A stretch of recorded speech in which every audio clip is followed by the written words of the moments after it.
Now on KSNT News. For someone to take him senselessly,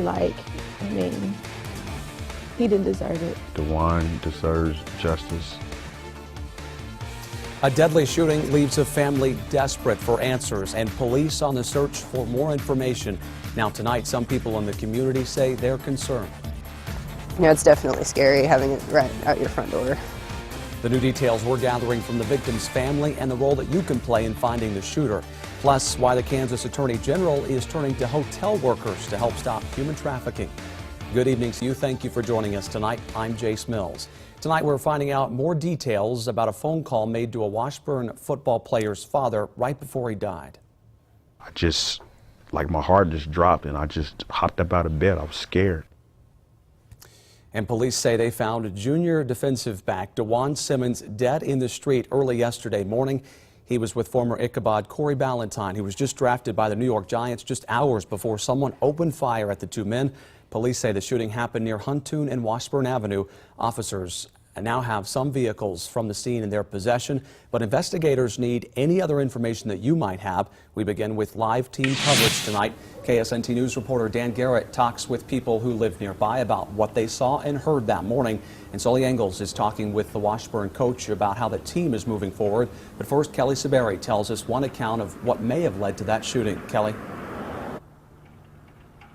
Detectives here at police headquarters are being tight-lipped about what led to the shooting, but tonight the victim's father is shedding light on what may have gone wrong. When the father got the call from Corey Ballantyne, he started congratulating him on being drafted to the New York Giants, but he says that's when he found out his son was shot. It was Ballantyne who told him. They were leaving. Some guys rode up, asked them if they had some smoke or some gas for sale. Dwane and Corey said no, and they just drove off and came back around and opened fire. Ballantyne told Simmons' dad they had never seen the people in the car before. I spoke to the police chief today myself, and he could not confirm the father's account. Simmons' parents say that their son was the life of the party, and they're going to miss his funny spirit the most. We now go live to Dan Garrett in Central Topeka, where it all unfolded. He's speaking to people who live in the area. Kelly, Topeka police are asking for the public's help to figure out what happened here Sunday morning. Chief Cochran says there was a huge crowd of people that saw what happened and ran off. He wants those people to come forward to help with the investigation. I asked neighbors if they were concerned for their safety after what happened. I don't know, if I didn't have my son, it wouldn't be quite so scary, but we have a little baby, so I don't know, we haven't really wanted to take him outside today. No, not really, to be honest. I'm not nervous, but I don't know about other people around here. So, maybe if I had kids or something. Cheyenne Mosier actually heard the shots that went off after midnight, but didn't see what happened. Now, Topeka police are urging anyone with information to call Crime Stoppers to help with the investigation.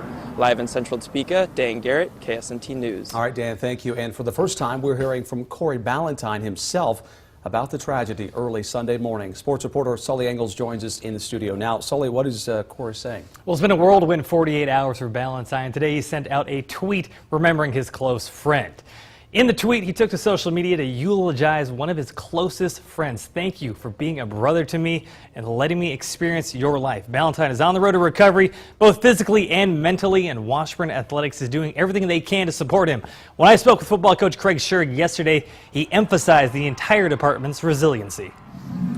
The young people that we work with, they have an amazing spirit, and that's what I hope that shines through as we go through the grieving and that, but eventually the spirit of the young people and their ability to overcome, that's a tribute to, and that'd be a tribute to Dwane. That's the type of spirit he has. Really just a tragic scene there, and sports director Pete Francis will have much more reaction from around the nation later in sports. All right, Sully, thank you. And the Washburn community is coming together to honor Simmons. They will have a vigil for him at the Bell Tower on the Washburn campus starting at 7 tomorrow night.